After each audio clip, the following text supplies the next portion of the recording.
제가 한국에서 있을 때에 교제했던 분 계신데 한 성도분은 매우 특별한 취미를 가지신 분이 한 분이 계셨습니다. 그분은 이렇게 교수님이셨는데 보기에는 이렇게 체구도 크지 않으시고 되게 마르셨고 이렇게 목소리도 되게 나긋나긋하시고 성격도 차분하신 분이시고 누가 봐도 이렇게 연구하는 걸 좋아하시는 분처럼 보였습니다.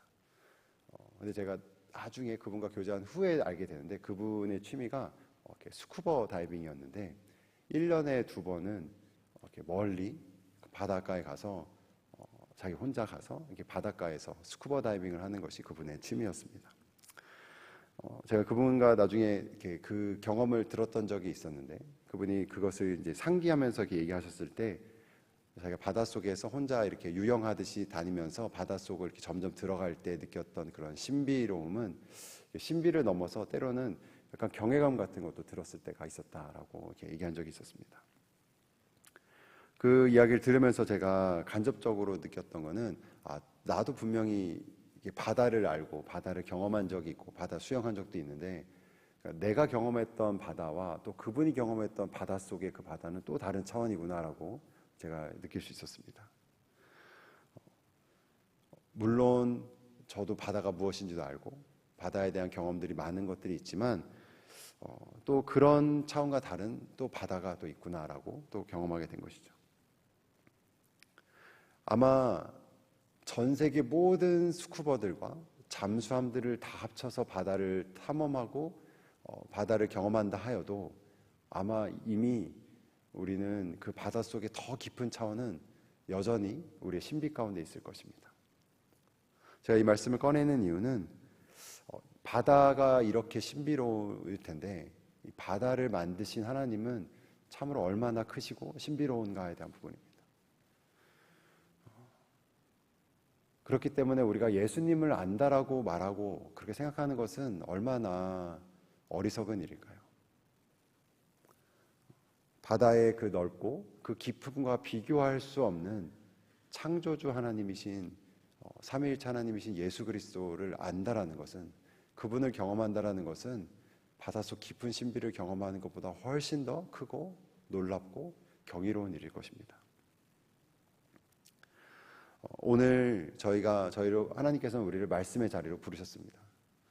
이 말씀의 자리에 말씀의 빛이 비춰졌을 때에 그 말씀으로 우리가 예수님을 더 새롭게 경험하고 그 예수님을 더 닮아가는 은혜가 저와 여러분에게 있기를 소망합니다. 오늘 본문을 읽으셨는데 본문에 등장하는 인물들은 어제의 말씀과 연결되어 있습니다. 어제 말씀이 기억을 나실 텐데요. 바리새인들 그리고 종교 지도자들이 아마 예수님 주변에 있었던 것 같습니다. 그리고 그들이 궁금한 것은 그들의 질문은 조금은 다르지만 그들의 속마음은 하나였습니다. 도대체 예수는 누구인가에 대한 부분입니다. 그 질문을 가지고 계속 예수님 주변에서 있었고 또 물었던 것입니다. 그들은 예수님이 누구인지 스스로 알고 있다고 생각했습니다.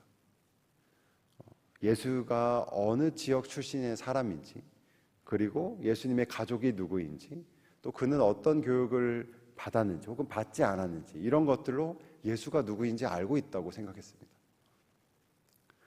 하지만 그들이야말로 예수님을 알지 못했습니다. 오늘 본문 가운데 25절 초반부를 보시면 8장 25절 초반부를 보시면 이렇게 제가 읽겠습니다. 그들이 말하되 내가 누구냐? 라고 이렇게 묻습니다. 이 질문은 유대 종교인들이 예수님께 그 자리에서 입으로 물었던 질문이기도 하지만 요한복음 전체, 더 나아가서는 사복음서 전체가 말하고 있는 큰 주제이기도 합니다. 도대체 예수는 누구인가에 대한 부분입니다. 그래서 본문에서 예수님께서는 종교 지도자들에게 예수님이 누구인지를 스스로 자증하여서 말씀하고 계신 것입니다. 그래서 오늘 이 본문 가운데 핵심적인 두 가지 내용, 예수가 누구인가에 대한 부분을 여러분과 함께 더 깊이 들어가서 살펴보려고 합니다. 2000년 전 이 말씀의 현장에 있던 종교인들은 예수님께서 육성으로 가르치셨던 그 가르침을 듣고도 이해하지 못했고 그 말씀에 따르지 않았습니다. 오늘 이 자리에 있는 저와 여러분께서는 간구하기로는 성령 하나님께서 조명하여 주시고 우리의 마음을 만져주셔서 이 말씀을, 정말 예수님의 말씀을 바르게 이해하고 오늘 이 말씀을 능력으로 살아가는 은혜가 저와 여러분에게 있기를 주님의 이름으로 소망합니다. 첫 번째로 예수님께서는 그분이 가는 길을 강조하심으로 예수가 누구인지를 가르쳐 주셨습니다. 예수님은 가는 곳, 그분이 가는 곳이라는 화두를 그분 스스로가 먼저 던지셨습니다.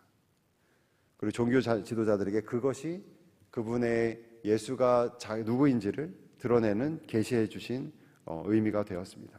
21절 말씀을 제가 다시 한번 읽어보겠습니다.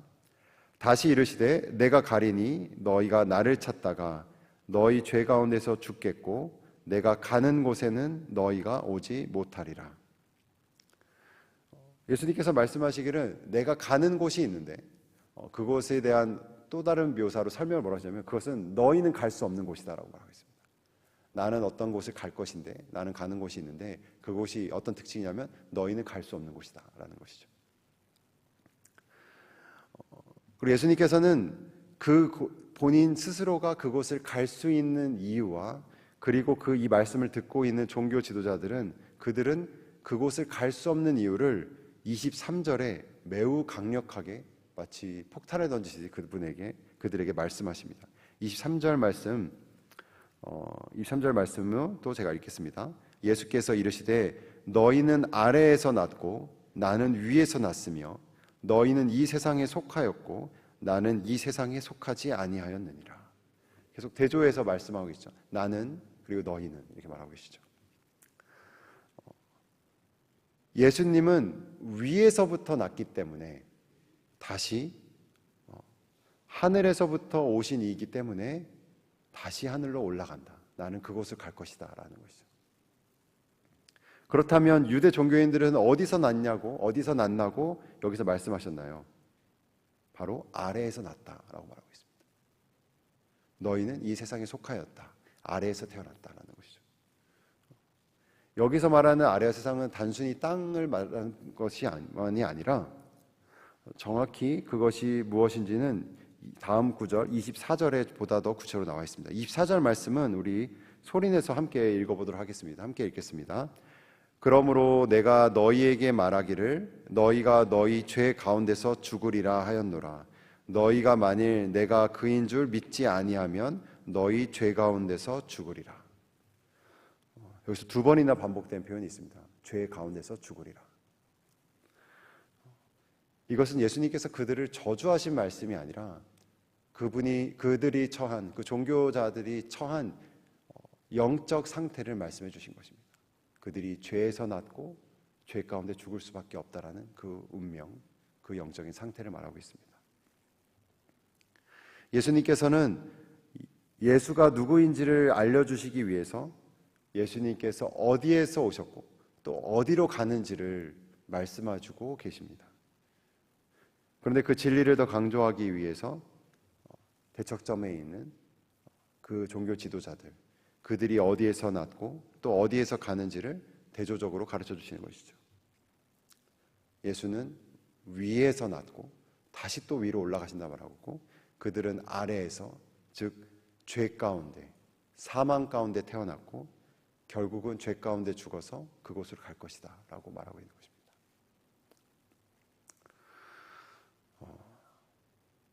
예수님은 그러하고 또 이 말씀에 있는 그들은 그러한데 저와 여러분은 어떨까요? 우리는 복음서를 읽으면서 종종 이런 종교 지도자들, 바리새인들을 보면서 판단하고 정말 어리석다. 어떻게 여기서도 예수님 말씀 이렇게 이해할 수 없지라고 생각할 때가 많이 있습니다. 판단하고 넘어가는 경향이 있죠. 우리의 자리가 원래 그들과 같았다라는 것을 우리는 종종 있습니다. 여러분 에베소서 2장 3절부터 5절 말씀입니다. 너무나 중요한 오늘 말씀의 중요한 내용이어서 여러분 이 말씀 함께 소리내서 함께 읽도록 하겠습니다. 함께 읽겠습니다. 시작. 전에는 우리도 다 그 가운데서 우리의 육체의 욕심을 따라 지내며 육체와 마음에 원하는 것을 하여 다른 이들과 같이 본질상 진노의 자녀이었더니 긍휼이 풍성하신 하나님이 우리를 사랑하신 그 큰 사랑을 인하여 허물로 죽은 우리를 그리스도와 함께 살리셨고 너희는 은혜로 구원을 받은 것이라. 아멘. 바울 사도께서 말씀하신 것은 우리도 본질상 진노의 자녀다라고 말하고 있습니다. 성경은 우리가 우리의 죄와 허물로 죽었던 자들이요, 죽어가는 자들이 아니라 이미 죽었던 자들이라고 말하고 있습니다. 그렇다면 우리가 가는 것도, 우리가 태어난 것도 죽음이었다면, 사망이었다면, 우리가 가는 것도 아마 종교 지도자들과 같이 우리도 죄 가운데 죽어서 아래로 내려갈 수밖에 없는 그 운명을 가진, 영적 상태를 가졌던 자들이었을 것입니다. 우리는 죄 가운데 태어났고 아래에서 나왔으며 죄 가운데 죽을 수밖에 없는 그런 영적 상태였던 것입니다. 그런데 우리의 가는 곳이 바뀌었습니다. 허물로 죽은 우리를 그리스도와 함께 살리셨다라는 방금 그 말씀처럼 우리에게서는 구원의 어떤 근거도 찾을 수 없지만 은혜로 구원을 받았기 때문에 우리가 가는 곳은 아래가 아니라 위가 되었습니다. 그래서 우리는 아래에서 왔지만 그리스도와 함께 위로 가는, 아버지께로 돌아가는 은혜를 입은 자들인 것입니다. 사랑하는 성도 여러분, 이것이 얼마나 감사한 일입니까? 이것은 예수님께서 우리의 구원자라는 그분의 정체성을 드러내주는 하나의 진리이기도 합니다. 성도 여러분, 오늘 말씀은 저와 여러분에게 오늘 다시 한번 묻고 있습니다. 예수는 누구인가 말이죠. 여러분의 나이가 어떠하든지, 저와 여러분의 직분이 어떻게 다르든지, 오늘 여러분이 해야 될 일이 무엇이든지 간에 우리는 원래는 아래에서 났고 죄 가운데 죽음으로 사망에 머무를 수밖에 없었던 자들이었다고 말씀은 다시 한번 우리를 상기시켜주고 있습니다. 우리가 죽어 있었기 때문에 죽은 자가 어떻게 볼 수 있고, 죽은 자가 어떻게 만질 수가 있고, 죽은 자가 어떻게 들을 수 있겠습니까? 우리는 다 그렇게 사망 가운데 있었던 자들이었는데 예수님께서는 우리 죄를 대신 담당하여 주시고 대속하여 주셔서 죄값을 다 지불하셨고, 그렇기 때문에 우리를 사망에서 영생으로 옮기신 것입니다. 그렇기 때문에 저와 여러분은 예수님과 함께 아버지께로 돌아가는, 아버지께로 가는 그 은혜를 입은 자들인 것입니다. 이 복음의 말씀이 우리에게 가장 중요한 정체성이고, 오늘 하루를 살아가기 위해 이 기도의 자리에 온 저와 여러분에게도 오늘 하루를 넉넉히 살아가는 능력이 되는 말씀인 것입니다. 두 번째로 살펴볼 것은, 두 번째로 예수님께서는 그분이 가는 길을 통해서 자신이 누구인지를 또 가르쳐주고 계십니다. 앞에서는 가는 곳을 말씀해 주셨다면 그분이 가는 길을 통해서 예수가 누구인지를 우리에게 가르쳐주고 계십니다. 예수님이 누구신가에 대한 부분에 대해서 예수님의 자증은 그분께서 무엇을 말하고 또 무엇을 행하시는지에 대해서 오늘 말씀에서 계시하고 계십니다. 본문 28절 말씀을 제가 다시 한번 읽어보겠습니다. 이에 예수께서 이르시되 너희가 인자를 든 후에 내가 그인 줄을 알고 또 내가 스스로 아무것도 하지 아니하고 오직 아버지께서 가르치신 대로 이런 것을 말하는 줄도 알리라. 예수님께서는 무엇을 하지 않으셨고 또 무엇을 행하시는지를 이 말씀 가운데 가르쳐 주셨습니다.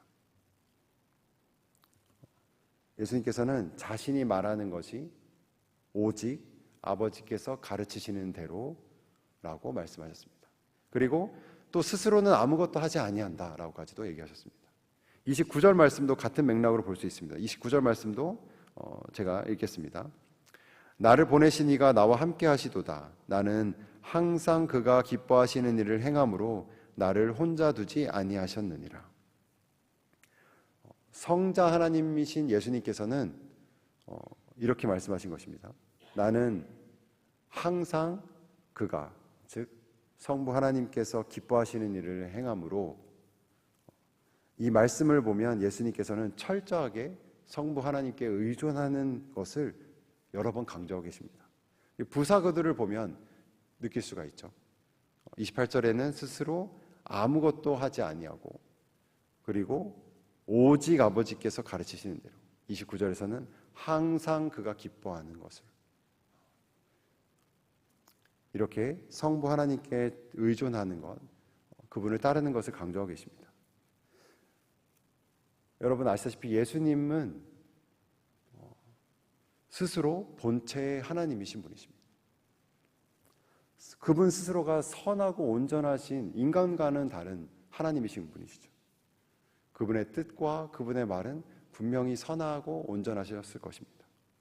그럼에도 불구하고 예수님께서는 자신의 뜻과 자신의 말을 완전히 비우시고 버리셨습니다.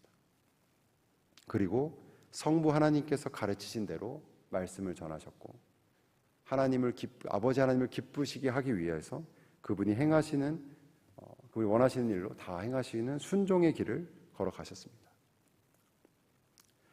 하나님이신 예수님께서도 그분의 권리를 포기하고 하나님의 아버지의 뜻대로 살아가려고 하시는데, 우리는 어리석은 우리의 말도 버리지가 않고 우리의 악한 뜻도 비우지 않을 때가 너무나 많이 있습니다. 순종하는 것이 얼마나 좁고 험난한 길인지 설교를 준비하는 저 자신을 보면서 가장 크게 깨닫게 되었습니다. 분명히 우리 삶의 모든 일들이 너무나 하나님의 뜻대로 행해야 되고 하나님의 말대로 살아가야 하는 매일매일 순간이 있지만, 여러분이 보시기에 설교자라면 당연히 가장 이 뜻대로, 하나님의 뜻대로 행하고 하나님의 말씀을 전해야 된다고 생각하지 않으시겠습니까? 그런데 설교를 준비하는 저 자신을 이 말씀부터 비춰보니까 하나님의 말씀보다는 내 스스로 하고 싶은 말, 생각나는 말들을 담을 때도 많이 있고,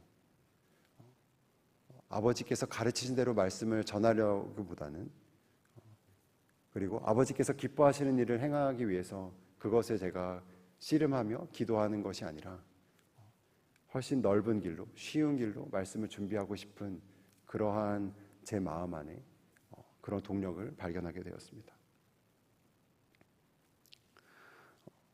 실제적인 설교를 준비해야 되는데 살아계신 하나님께서 지금도 여러분을 중보하시며 가르치기를 원하시는 것, 그 뜻과 그 마음, 이 새벽 시간에 하나님 아버지께서 기뻐하시는 일이 무엇인지 끊임없이 구하며 간구하며 기도하는 것이 참으로 어렵다라는 것을 제 스스로를 보면서도 깨닫게 되었습니다. 이것은 마치 씨름과도 같은 일이었습니다.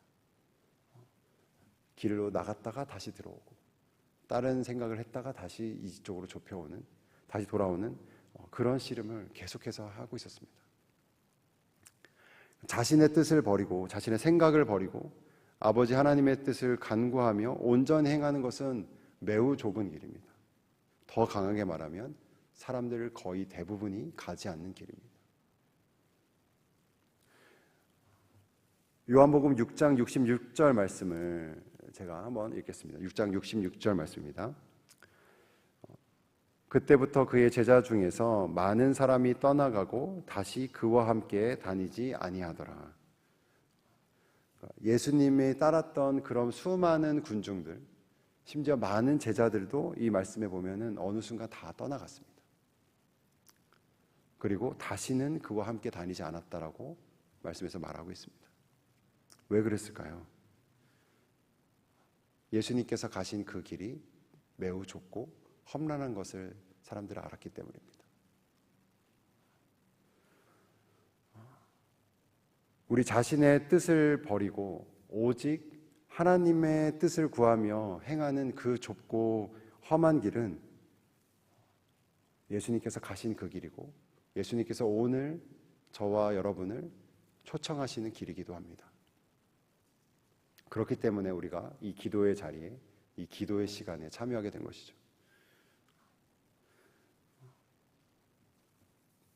이와 관련 한 가지 예화 말씀드리도록 하겠습니다. 예전에 어떤 책에서 본 것인데 한 젊은 수도사가 수도원에 있었는데 그곳에 연륜이 많은 나이가 많은 한 수도사가 혼자 있을 때에 무릎을 꿇고 치열하게 기도하는 모습을 보면서 그분의 기도가 끝난 후에 찾아가서 물었습니다. 수사님께서는 말씀을 정말 깊이 하시고 오랫동안 연륜이 있어서 지혜도 크신 분이신데 왜 이렇게까지 기도를 하십니까? 라고 물었습니다. 근데 그 늙은 수도사의 대답은 매우 짧고 간결했습니다. 나는 늘 하나님께 지려고 기도하는 것뿐일세 라고 말이죠. 우리는 종종 기도할 때에 우리의 뜻이 꼿꼿이 서고 하나님의 뜻을 넘어뜨리려고 씨름하며 기도할 때가 많이 있습니다. 근데 예수님께서 하신 이 기도는, 이 삶의 좁은 길은 마치 먼저 지기 위해 넘어지려고 하는 그 다른 형태의 씨름처럼 자신의 뜻을 버리고 자신의 생각을 버리고 오로지 아버지 하나님의 뜻에 순종하기 위해서 그분을 기쁘시게 하는 것을 위해서 철저하게 순종하시는 모습을 보여주고 계십니다. 그리고 그 길로 우리를 초청하고 계신 것이죠. 여러분, 예배를 시작하며 고백했던 그 찬송가의 가사가 저와 여러분의 오늘 기도가 되기를 바랍니다. 오늘 찬송가 주님의 뜻을 이루소서 4절을 보시면 주님의 뜻을 이루소서 온전히 나를 주장하사 주님과 함께 동행함을 만민이 알게 하옵소서. 이 찬양 가사처럼 오늘 이 기도의 시간에서 주님의 뜻이 여러분의 삶 가운데 이루어질 수 있도록 특히 온전히 우리의 마음을 주장하여 주셔서 우리 안에 아버지의 뜻이 무엇인지 어떻게 하면 그분을 기쁘게 하는 일인지를 알게 하여 주시고 가르쳐 주시고 빚어주셔서 예수님이 가셨던 그 길을 걸어가시는 저와 여러분이 되길 주님의 이름으로 기도합니다. 축원하겠습니다. 함께 기도하겠습니다.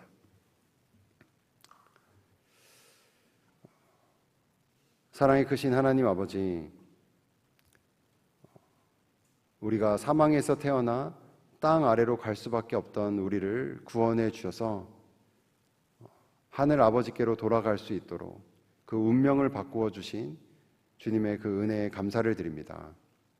우리가 죄 가운데 태어나 본질상 진노의 자녀임에도 불구하고 아버지 하나님께로 갈 수 있는 그 길을 열어주신 예수 그리스도의 구원을 찬양하며 경배합니다. 하나님, 오늘 저희로 하여금 제자로서 예수님께서 가신 그 길을 따라 걸을 수 있는 은혜를 허락하여 주옵소서. 우리의 입술을 주장하여 주셔서 오늘 아버지 하나님께서 가르치시는 그 말을 하게 하여 주시고 성령님께서 생각나게 하시는 일들을 행하게 하여 주시옵소서. 아버지께서 기뻐하시는 일을 행함으로써 예수님께서 가신 그 좁지만 영광스러운 그 길로 걸어가게 하여 주옵소서. 이 기도의 시간을 통해서 우리를 온전히 주장하여 주시고 주님의 뜻이 이루어지는 은혜가 있게 하여 주시옵소서. 이 모든 말씀 우리의 소망 되신 예수 그리스도의 이름으로 기도드립니다. 아멘.